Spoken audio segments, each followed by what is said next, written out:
É, portanto, a natureza da santidade prosperar e crescer, assim como é a natureza das árvores ou plantas crescerem, que têm a sua virtude seminal em si mesmas, segundo a sua espécie.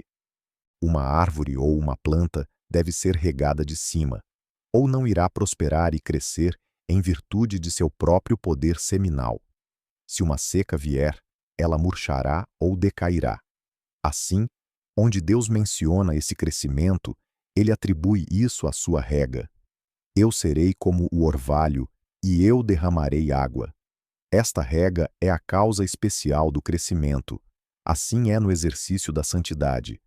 Existe uma natureza recebida que é capaz de aumentar e crescer, mas se for deixada a si mesma, não irá prosperar, vai decair e morrer. Portanto, Deus é como o orvalho para ela, e ele derrama água nela pelos suprimentos reais do Espírito, como mostramos antes. O crescimento de árvores e plantas é secreto e imperceptível, nem é discernido, exceto nos efeitos e consequências desse crescimento. O olho mais atento pode discernir pouco de seu movimento. Como uma árvore através das eras, cresce secretamente. Não é de outro modo no progresso da santidade. Não é imediatamente discernível por aqueles em quem progride ou por outros que o observam. Encontra-se apenas sob o olho de aquele por quem é trabalhado. Somente por seus frutos e efeitos é manifesto. E alguns, de fato, especialmente em algumas estações, claramente e evidentemente prosperam e crescem, surgindo como os salgueiros pelos cursos de água. Embora o crescimento deles em si seja indiscernível, ainda assim é claro que eles cresceram.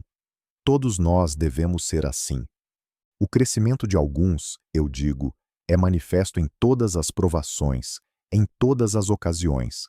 Seu lucro é visível para todos. Alguns dizem que o crescimento das plantas não acontece por um constante progresso insensível, mas elas aumentam por explosões repentinas e movimentos. Estas podem às vezes ser discernidas na abertura de brotos e flores.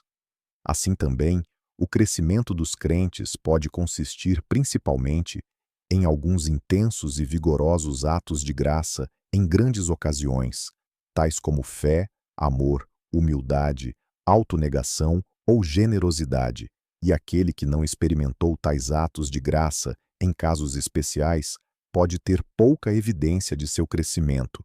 Ainda, existem árvores e plantas que têm o princípio da vida e crescimento nelas, mas estão tão murchas e que você mal consegue discernir que elas estão vivas.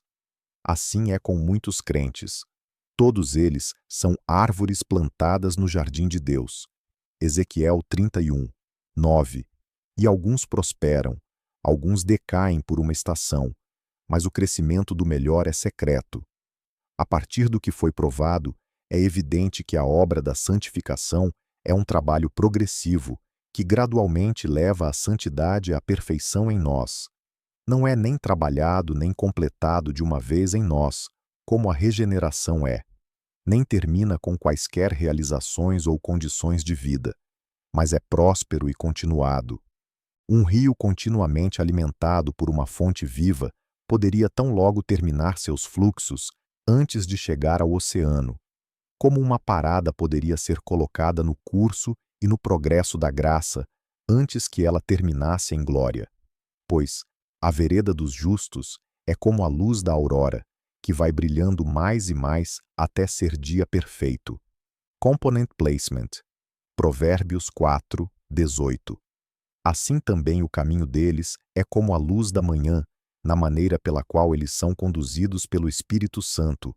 Uma vez que apareça, mesmo que às vezes seja obscurecido, não falhará até que chegue à sua perfeição. E assim como a sabedoria, a paciência, a fidelidade e o poder exercidos pelo Espírito Santo de Deus são inexprimíveis, são constantemente admirados por todos os que têm interesse neles, conforme descrito pelo salmista, no Salmos 66, versos 8 e 9, e Salmos 31, verso 19. Quem está lá que fez qualquer observação diligente de seu próprio coração e caminhos, e quais foram as obras da graça de Deus e em relação a ele para trazê-lo à estatura e medida a que ele chegou, isso não é para admirar o cuidado atento e as poderosas obras do Espírito de Deus nisto? Se o princípio de nossa santidade é fraco e enfermo em nós, isto, todavia, está em nós, e não no Espírito Santo. Em alguns, o crescimento é tão pequeno, é muitas vezes imperceptível para eles.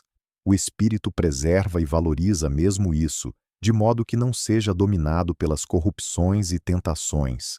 Entre todas as gloriosas obras de Deus, ao lado da redenção de Jesus Cristo, minha alma mais admira isso sobre o Espírito, sua preservação da semente e princípio da santidade em nós, como uma centelha de fogo vivo no meio do oceano, contra todas as corrupções e tentações com as quais é impugnada. Muitas brechas são feitas em nosso curso de obediência pela incursão dos pecados reais. O Espírito cura e conserta as mesmas, curando nossas apostasias e consertando nossas decadências, e ele move a graça que é recebida por novos suprimentos constantes. Aquele que não observa diligentemente os caminhos e meios pelos quais a graça é preservada e promovida, falta-lhe muito do conforto e alegria de uma vida espiritual. E não é uma pequena parte do nosso pecado e insensatez quando somos negligentes nisso. Sem dúvida, todos os crentes estão convencidos disso em alguma medida, não apenas dos testemunhos dados na Escritura, mas também de sua própria experiência. Não há nada de que eles possam mais distintamente aprender do que a natureza e o curso de suas orações, com o funcionamento de seus corações, mentes e afeições nelas. Deixe as pessoas profanas ridicularizá-lo o quanto elas queiram. É o Espírito de Deus, como um espírito de graça, que permite aos crentes orar e fazer intercessão de acordo com a mente de Deus. E nisto, porque ele é o espírito de súplicas, ele expressa o que ele trabalha neles como o espírito de santificação. Ensinando-nos a orar, ele nos ensina o que e como ele trabalha em nós. E se considerarmos com sabedoria que ele trabalha em nossos corações pela oração, podemos entender muito de sua ação em nossos corações pela graça. Disse que aquele que busca os corações, isto é, o próprio Deus, conhece a mente do Espírito, nas intercessões que faz em nós. Romanos 8:27. Existem operações secretas e poderosas do Espírito em oração, que são discerníveis apenas para o grande buscador de corações. Mas devemos também inquirir e observar, tanto quanto possamos, ao que ele nos guia e orienta, que é claramente o seu trabalho em nós. Não creio que o Espírito faça súplicas em nós por uma revelação imediata, sobrenatural e divina, como inspirou os profetas da antiguidade. Eles frequentemente não entendiam as coisas que eles diziam, mas investigavam diligentemente sobre elas depois. Mas eu digo, deixe o orgulhoso mundo carnal desprezá-lo o quanto eles queiram, e por sua conta e risco, que o Espírito de Deus, nas orações dos crentes, graciosamente move suas almas e mentes em desejos e pedidos que, a respeito de seu assunto, estão muito acima de suas invenções naturais. Aquele que não experimentou isso é um estranho maior a essas coisas do que, por fim, será a seu favor. Por uma observância diligente disso, podemos saber de que tipo e natureza é a obra do Espírito Santo que está em nós e como ela é levada adiante. Como, em geral, o Espírito Santo nos ensina e nos capacita a orar. É por estas três coisas: ao nos dar uma visão espiritual das promessas de Deus e da graça da aliança, pela qual sabemos o que pedir de uma visão espiritual da misericórdia e graça que Deus preparou para nós. Ao nos familiarizar e nos dar uma experiência de nossos desejos, com um profundo senso deles, de tal forma que não podemos suportá-lo sem alívio, criando e estimulando desejos na nova criatura para sua própria preservação, aumento e melhoria. E correspondendo a essas coisas, consiste toda a obra de santificação do Espírito em nós, pois é sua comunicação eficaz para nós da graça e misericórdia preparada nas promessas da aliança, através de Jesus Cristo. Por meio disso, ele fornece nossos desejos espirituais e coloca a nova criatura em vida e vigor. Portanto, nossas orações são um extrato e uma cópia da obra do Espírito Santo em nós, dada a nós pelo próprio Espírito. E, portanto, por quem ele é desprezado como um espírito de súplica, ele é desprezado como um espírito de santificação também. Agora considere, o que é que você mais trabalha em suas orações? Não é que a carne, o poder, todo o interesse do pecado em você possa ser enfraquecido, subjugado e finalmente destruído? Não é que todas as graças do Espírito sejam renovadas, aumentadas e fortalecidas diariamente, para que você esteja mais preparado para todos os deveres de obediência?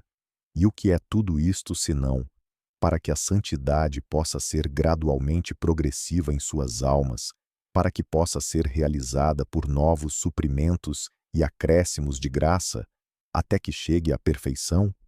Será dito por alguns, talvez, que por sua melhor observação, eles não encontram em si mesmos ou em outros que a obra da santificação é constantemente progressiva, ou que a santidade cresce e prospera deste modo, onde quer que seja encontrada na sinceridade. Por si mesmos, eles encontraram graça mais vigorosa, ativa e florescente em seus dias anteriores do que recentemente. Suas correntes eram mais frescas e mais fortes na fonte de sua conversão do que desde que encontraram seu curso. Daí vêm essas queixas entre muitas pessoas sobre sua magreza, sua fraqueza, sua morte, sua esterilidade. Tampouco muitos dos santos nas Escrituras estavam sem essas queixas. E muitos podem clamar: ah, se fosse o mesmo que em nossos dias passados, nos dias de nossa juventude. Reclamações desta natureza abundam em todos os lugares. Alguns estão prontos a concluir disto, que ou a santidade sincera não é tão crescente e progressiva como pretendida, ou que de fato não tem interesse nela. O mesmo pode ser dito por uma observação diligente de outros, tanto igrejas quanto professantes individualmente. Que evidência eles dão que o trabalho de santidade está prosperando neles? A graça não aparece e, em vez disso, está retrogradando e em constante decadência?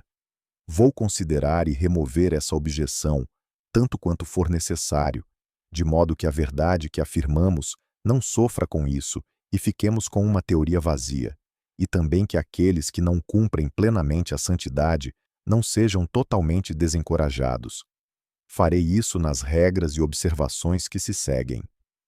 Uma coisa é considerar que graça ou santidade é adequada em sua própria natureza, e qual é o modo comum ou regular de proceder do Espírito na obra de santificação de acordo com o teor do pacto da graça. Outra coisa é considerar o que ocasionalmente pode cair por indisposição e irregularidade, ou por qualquer outra obstrução à interposição naquelas pessoas nas quais o trabalho é realizado. Sob a primeira consideração, o trabalho é próspero e progressivo. Na segunda, a regra está sujeita a várias exceções. Uma criança que tenha um princípio de vida, uma boa constituição natural e comida adequada, crescerá e prosperará. Mas se aquela criança tem obstruções internas, ou enfermidades e distúrbios, ou quedas e contusões, pode ser fraca e enferma. Quando somos regenerados, somos como recém-nascidos, e, ordinariamente, se temos o leite genuíno da palavra, nós cresceremos com isso. Mas se dermos lugar a tentações, corrupções, negligências ou conformidade com o mundo, será de admirar se estivermos sem vida e enfraquecidos?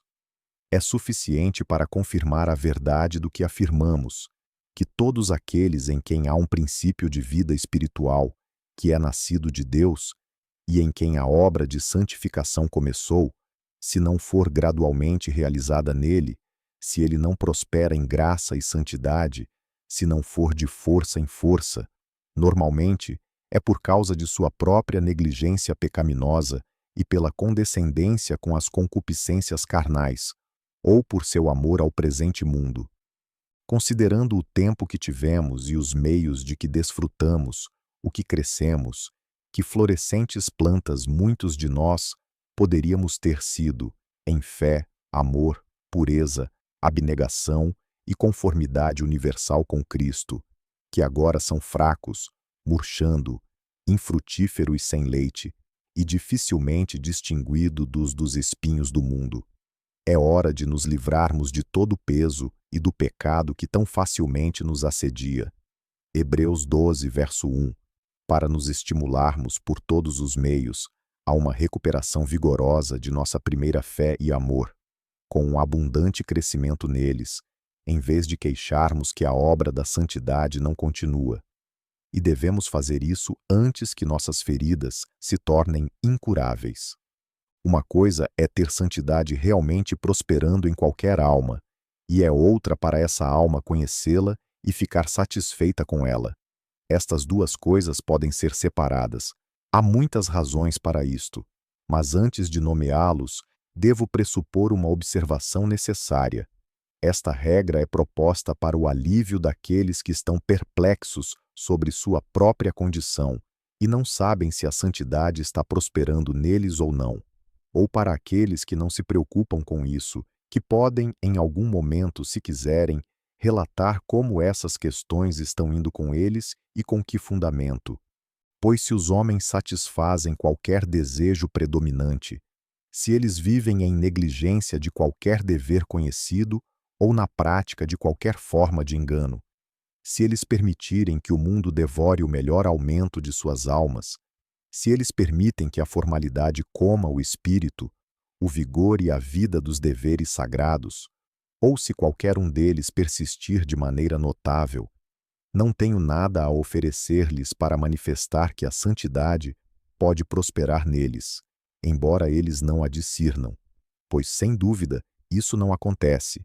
Nem eles devem ter esperança senão isto, que enquanto eles permanecerem em tal condição, a santidade irá decair mais e mais. Tais homens devem ser despertados violentamente, como homens caindo em uma letargia letal, para serem arrebatados como tições tirados do fogo. Zacarias, capítulo 3, verso 2. Para serem avisados para recuperar sua primeira fé e amor, para se arrependerem e fazerem suas primeiras obras. Apocalipse, capítulo 2, verso 4 e 5, para que o seu fim não seja trevas e tristeza para todo o sempre. Tenho, porém, contra ti que abandonaste o teu primeiro amor. Lembra-te, pois, de onde caíste, arrepende-te e volta à prática das primeiras obras. E se não, venho a ti e moverei do seu lugar o teu candeeiro, caso não te arrependas. Apocalipse 2, 4, 5. Mas quanto àqueles que caminham com Deus com humildade e sinceridade, pode haver várias razões pelas quais a santidade pode estar prosperando neles, e ainda assim, eles não a discernem. Portanto, embora a santidade seja trabalhada dentro de nós mesmos, e somente lá, ainda pode haver épocas nas quais crentes sinceros e humildes possam ser obrigados a crer que há um aumento e crescimento da santidade neles, quando eles não a percebem de tal maneira para estar ciente disso, porque, por ser o assunto de tantas promessas do Evangelho, é um objeto apropriado de nossa fé, ou algo que deve ser acreditado. As promessas são as explicações de Deus sobre a graça da aliança, tanto em relação à natureza quanto à maneira de operar. E estas promessas não abundam em nada mais do que nisto, que aqueles que participam da graça irão prosperar e crescer por ela. Em seguida, serão declaradas as limitações com que essas promessas são limitadas e o que é exigido de nossa parte para que possamos tê-las cumpridas em relação a nós. Mas sua realização depende da fidelidade de Deus e não de nosso senso dela.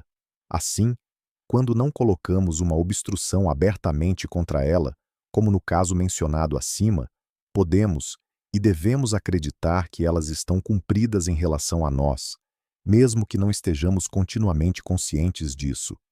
E é nosso dever crescer e prosperar em santidade, e devemos acreditar que Deus nos ajudará naquilo que Ele requer de nós. E Ele faz isso, qualquer que seja nosso sentido presente e apreensão dele.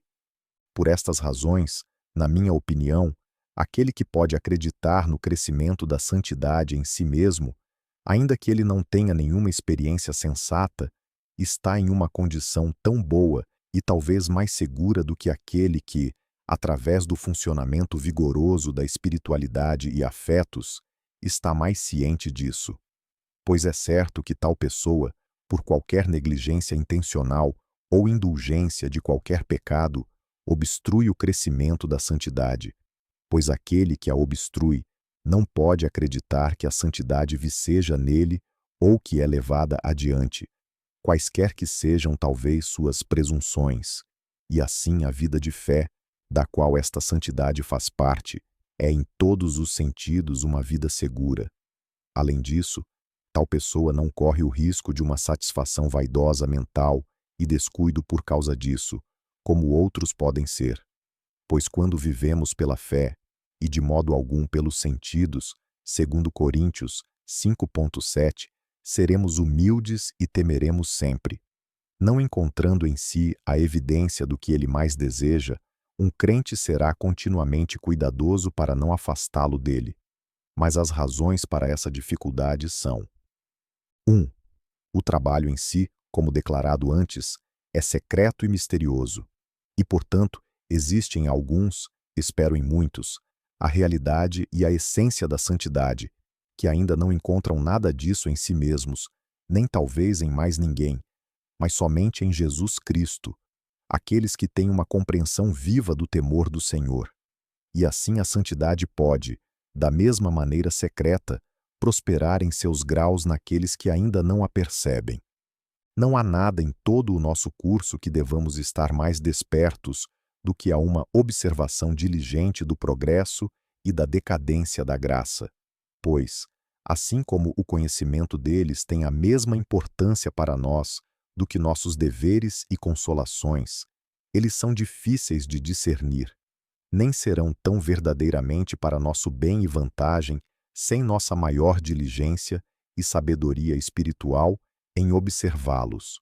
Portanto, como observamos antes, é frequentemente comparado na Escritura ao crescimento de plantas e árvores. Oséias 14, 5 e 6, Isaías 44, 3 e 4. Agora sabemos que naqueles que são mais prósperos e florescentes, embora possamos perceber que são cultivados, não podemos discernir o seu crescimento, e assim o apóstolo nos diz que, como o homem exterior perece, assim o homem interior é renovado dia a dia, segundo Coríntios 4,16. O homem exterior perece pelas mesmas decadências naturais, pelas quais tende continuamente a morte e a dissolução. E muitos de nós sabemos como esses decaimentos insensíveis dificilmente são discernidos, a menos que alguma doença grande e violenta nos assole. Sabemos que somos enfraquecidos pela idade e enfermidades, em vez de perceber quando ou como isso acontece. É assim também que o homem interior é renovado na graça. É por meios secretos e meios que o seu crescimento e decadência são dificilmente apreendidos. E, no entanto, alguém que é negligente nessa indagação, que anda indeciso com Deus, não sabe onde está ao longo do caminho, se está mais perto ou mais longe do fim de sua jornada do que antes. Anote esse homem como um cristão infrutífero e desperdiçado, que não se responsabiliza por seus aumentos e decaimentos na graça. Davi sabia que esse trabalho era de tão grande importância que ele não confiaria em si mesmo e nas assistências comuns para cumpri-lo. E assim, sinceramente pede a Deus que o empreenda por ele e o familiarize com ele. Salmo 139, 23 e 24. Pode haver algumas tentações desconcertantes que recaem sobre a mente de um crente, ou alguma corrupção pode se aproveitar para se apresentar por uma ocasião, talvez por uma temporada longa, que pode irritar muito a alma com suas sugestões, e assim incomodar, perturbar e inquietar tanto que não será capaz de fazer um julgamento correto sobre sua graça e progresso em santidade. Um navio pode ser jogado de tal forma em uma tempestade no mar que os marinheiros mais hábeis não possam ser capazes de discernir se estão fazendo algum progresso no rumo e na viagem pretendidos, mesmo enquanto são levados adiante com sucesso e velocidade. Assim também, a graça em seu exercício está principalmente engajada na oposição ao inimigo com o qual está em conflito, e assim, o seu crescimento de outras maneiras não é discernível. Se fosse perguntado como podemos discernir quando a graça é exercida e vicejamos em corrupções e tentações, digo que assim como grandes ventos e tempestades às vezes contribuem para a frutificação de árvores e plantas, também as corrupções e tentações contribuem para a fertilidade da graça e santidade. O vento vem violentamente sobre a árvore, agita seus galhos, talvez quebre alguns deles, arranca suas gemas, afrouxa e sacode suas raízes, e ameaça jogar a árvore inteira no chão. Mas por este meio, a terra é aberta e solta em torno dela, e a árvore avança suas raízes mais profundamente na terra, pelo que recebe mais e mais fresca nutrição. Isso torna-a frutífera, embora talvez não dê frutos visivelmente, até um bom tempo depois. Nos assaltos das tentações e corrupções, a alma está agonizada e desordenada. Suas folhas de profissão são grandemente destruídas, e seu início de frutificação é grandemente quebrado e retardado. Mas enquanto isso, secretamente e invisivelmente, espalha suas raízes de humildade, auto-humilhação e luto, em um trabalho oculto e contínuo de fé e amor após aquela graça. A santidade aumenta realmente, e um caminho é feito para a futura frutificação visível. Porque Deus, em sua infinita sabedoria, administra a nova criatura, a vida inteira da graça, pelo seu Espírito. Ele assim transforma seus fluxos, e assim renova e muda os tipos especiais de suas operações, que não podemos facilmente traçar seus caminhos nisto. E, portanto, muitas vezes podemos estar em uma perda sobre isso, não sabendo bem o que ele está fazendo conosco. Por exemplo, pode ser que o trabalho da graça e da santidade tenha sido grandemente exercido e evidenciado nas afeições que são renovadas por ele. Por isso, as pessoas têm uma grande experiência de prontidão, prazer e alegria nos deveres sagrados, especialmente aquelas afeições de ter comunicação imediata com Deus, pois as afeições são, na maioria das vezes, rápidas e vigorosas na juventude de nossa profissão, e suas operações são sensíveis àqueles em quem florescem e cujos frutos são visíveis.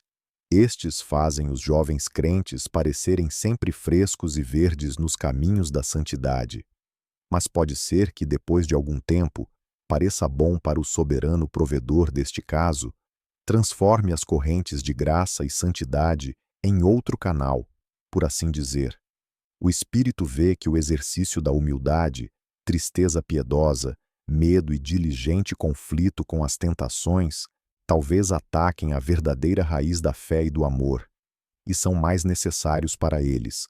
Portanto, ele ordenará suas dispensações para esses crentes, por aflições, tentações e ocasiões de vida no mundo, para que tenham novo trabalho a fazer. E toda a graça que eles têm se transforma em um novo exercício.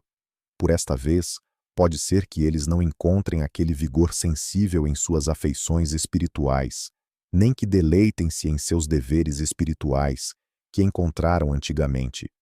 Isso às vezes os torna prontos para concluir que a graça decaiu neles, que as fontes da santidade estão secando, e eles não sabem onde estão nem o que são. E, no entanto, pode ser que o verdadeiro trabalho de santificação ainda esteja prosperando e sendo efetivamente realizado neles. É reconhecido que pode haver, em muitos, grandes decaimentos em graça e santidade, que o trabalho de santificação recua neles, e isso pode ser universalmente e por um longo período. Muitos atos de graça são perdidos em tais pessoas, e as coisas que permanecem estão prontas para morrer. As Escrituras abundantemente testemunham isso, e nos dão exemplos disso. Quantas vezes Deus acusa seu povo de retrocesso, esterilidade e decaimento na fé e no amor, e a experiência dos dias em que vivemos confirma suficientemente a verdade disso. Não há decadência visível e aberta em muitos, quanto a todo o espírito de santidade, a todos os seus deveres e frutos. Pode o melhor entre nós não contribuir com algo para evidenciar isso a partir de nossa própria experiência? O que diremos então? Não há santidade sincera onde tais decaimentos são encontrados? Deus me livre. Mas devemos perguntar as razões pelas quais isso acontece, visto que isso é contrário ao progresso gradual da santidade naqueles que são santificados. O que afirmamos? Eu respondo: duas coisas. Primeira, que estas decadências são ocasionais e sobrenaturais em relação à verdadeira natureza e constituição da nova criatura, e elas são uma perturbação da obra ordinária da graça. Elas são doenças em nosso estado espiritual. Você está morto e frio em deveres, atrasado em boas obras, descuidado de seu coração e pensamentos, viciado no mundo? Estas coisas não pertencem ao estado de santificação, mas são inimigas disso. Elas são enfermidades e doenças na constituição espiritual das pessoas nas quais elas são encontradas. 2. Embora nossa santificação e crescimento em santidade seja uma obra do Espírito Santo, como a causa eficiente disso, ainda assim é também nosso próprio trabalho, por dever. Ele prescreveu para nós qual seria a nossa parte, o que ele espera de nós e requer de nós, para que a obra seja regularmente levada à perfeição, como declarado anteriormente. E há dois tipos de coisas que, se não as atendermos adequadamente, obstruirão e retardarão o progresso ordeiro da santidade. Por quê? O poder e crescimento de qualquer luxúria ou corrupção, a partir do cumprimento de suas tentações, é inseparável da prevalência de qualquer pecado em nós, e está diretamente contra esse progresso. Se permitirmos ou aprovarmos qualquer coisa em nós, se nós satisfizermos qualquer ato de pecado, especialmente quando eles são conhecidos e se tornaram frequentes em qualquer tipo, se negligenciarmos o uso dos melhores meios para a constante mortificação do pecado, o que toda alma iluminada compreende ser necessário para este progresso ordenado na santidade, e haverá um aumento, uma decadência universal na santidade. E esse poder e crescimento não é apenas nessa corrupção particular que foi poupada e favorecida. Uma doença em qualquer um dos órgãos vitais ou partes principais do corpo não enfraquece apenas a parte em que atua, mas todo o corpo, vicia toda a constituição pela simpatia de suas partes. Satisfazer qualquer luxúria particular vicia toda a nossa saúde espiritual e enfraquece a alma em todos os seus deveres de obediência. Há algumas coisas exigidas de nós para atingir este objetivo, de que a santidade possa prosperar e ser realizada em nós. Estes incluem o uso constante de todas as ordenanças e meios designados para esse fim, uma devida observância de deveres ordenados em sua época, com prontidão para exercer toda a graça especial em suas circunstâncias apropriadas. Agora, se negligenciarmos essas coisas, se andarmos de modo incerto com Deus, não atentando para os meios, nem para nossos deveres, nem exercendo a graça como deveríamos, então não devemos nos perguntar se nos encontraremos decadentes e, de fato, prontos para morrer. Apocalipse 3:2.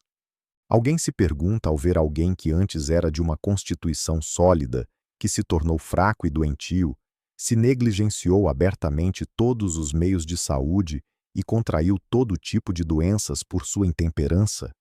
É estranho que uma nação devesse estar doente e desmaiar de coração, que os cabelos grisalhos fossem aspergidos sobre ela, que ela fosse pobre e decadente, enquanto prevalecesse a luxúria e a negligência de todos os meios revigorantes. Não é mais estranho que um povo professante deva decair em sua santa obediência, enquanto eles permanecem na negligência que acabamos de descrever. Tendo vindicado essa afirmação, acrescentarei um pouco mais de aperfeiçoamento a ela. Se a obra de santidade é um trabalho tão progressivo e próspero em sua própria natureza, e se o desígnio do Espírito Santo no uso de meios é produzir a santidade em nós e aumentá-la cada vez mais para uma medida perfeita, então nossa diligência é continuar com esse mesmo fim e propósito, pois nosso crescimento e prosperidade dependem disso. É requerido que nós demos toda a diligência ao aumento da graça, 2 Pedro 1, 5-7, e que abundemos nela, 2 Coríntios 8, 7, abundante em toda a diligência.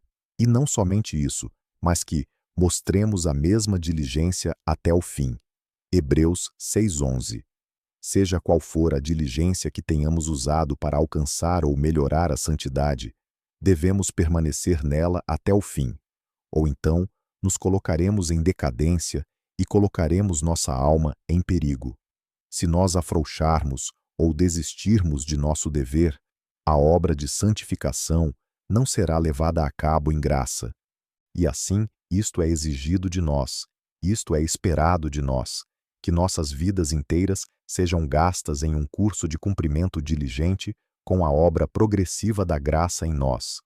Há 3 razões pelas quais os homens podem, ou não, negligenciar este dever em que a vida de sua obediência e todos os seus confortos dependem. Primeiro, a presunção ou a infundada persuasão de que eles já são perfeitos. Alguns fingem isso em uma presunção orgulhosa e tola, destruidora de toda a natureza e dever de santidade ou obediência evangélica. Pois de nossa parte, isso consiste em nosso cumprimento voluntário da obra da graça, gradualmente levada à medida que nos foi designada. Se isto já foi alcançado, há um fim para toda a obediência evangélica, e os homens retornam novamente à lei para sua ruína. Não que eu o tenha já recebido ou tenha já obtido a perfeição, mas prossigo para conquistar aquilo para o que também fui conquistado por Cristo Jesus. Irmãos, quanto a mim, não julgo havê-lo alcançado, mas uma coisa faço, esquecendo-me das coisas que para trás ficam e avançando para as que diante de mim estão, prossigo para o alvo, para o prêmio da soberana vocação de Deus em Cristo Jesus. Filipenses 3, 12-14. É uma excelente descrição da natureza da nossa obediência que o apóstolo nos dá nessa passagem. Toda perfeição absoluta nesta vida é rejeitada como inatingível. O fim proposto é bem-aventurança e glória, com o eterno desfrute de Deus. E a maneira pela qual nós pressionamos em direção a ela, que compreende toda a nossa obediência, é através do seguimento contínuo e ininterrupto, pressionando e alcançando um progresso constante na e pela nossa diligência máxima. Segunda, uma suposição tola que, porque temos interesse em um estado de graça, não precisamos mais ficar tão preocupados com a santidade e a obediência exatas em todas as coisas como antigamente, quando nossas mentes pendiam em suspense sobre nossa condição. Mas na medida em que alguém tem essa apreensão ou persuasão prevalecente ou influenciando-o, ele tem motivo para questionar profundamente se ele ainda tem algo de graça ou santidade nele, porque esta persuasão não é daquele que nos chamou. Não há mais mecanismo eficaz nas mãos de Satanás do que isso, ou nos manter longe da santidade, ou sufocá-la quando ela é alcançada. Nem podem surgir pensamentos nos corações dos homens que são mais opostos à natureza da graça. Por essa razão, o apóstolo o rejeita com aborrecimento, em Romanos 6, 1-16. Que diremos, pois? Permaneceremos no pecado para que seja a graça mais abundante? De modo nenhum. Como viveremos ainda no pecado, nós, os que para ele morremos? Ou, porventura, ignorais que todos nós que fomos batizados em Cristo Jesus, fomos batizados na sua morte? Fomos, pois, sepultados com ele na morte pelo batismo, para que, como Cristo foi ressuscitado dentre os mortos pela glória do Pai, assim também andemos nós em novidade de vida. Porque se fomos unidos com ele na semelhança da sua morte, certamente o seremos também na semelhança da sua ressurreição, sabendo isto, que foi crucificado com ele o nosso velho homem, para que o corpo do pecado seja destruído, e não sirvamos o pecado como escravos, porquanto quem morreu está justificado do pecado. Ora, se já morremos com Cristo, cremos que também com ele viveremos, sabedores de que, havendo Cristo ressuscitado dentre os mortos, já não morre. A morte já não tem domínio sobre ele, pois, quanto a ter morrido, de uma vez para sempre morreu para o pecado, mas quanto a viver, vive para Deus. Assim também vós considerai-vos mortos para o pecado, mas vivos para Deus, em Cristo Jesus. Não reine, portanto, o pecado em vosso corpo mortal, de maneira que obedeçais às suas paixões. Nem ofereçais cada um os membros do seu corpo ao pecado, como instrumentos de iniquidade, mas oferecei-vos a Deus, como ressurretos dentre os mortos, e os vossos membros, a Deus, como instrumentos de justiça. Porque o pecado não terá domínio sobre vós, pois não estáis debaixo da lei, e sim da graça. E daí? Havemos de pecar porque não estamos debaixo da lei, e sim da graça? De modo nenhum. Não sabeis que daquele a quem vos ofereceis como servos para a obediência, desse mesmo a quem obedeceis, sois servos, seja do pecado para a morte, ou da obediência para a justiça? Terceiro desgosto e desânimo que surgem da oposição. Alguns acham tão grande dificuldade e oposição à obra de santidade e seu progresso, vindo do poder das corrupções, das tentações e das circunstâncias da vida neste mundo, que eles estão prontos para desmaiar e desistir dessa diligência em seus deveres e em lutar contra o pecado. Mas as Escrituras são tão abundantes em encorajamentos para esse tipo de pessoa que não precisamos insistir nisso aqui. Tradução: Silvio Dutra. Audiobook: Lucas Marinho.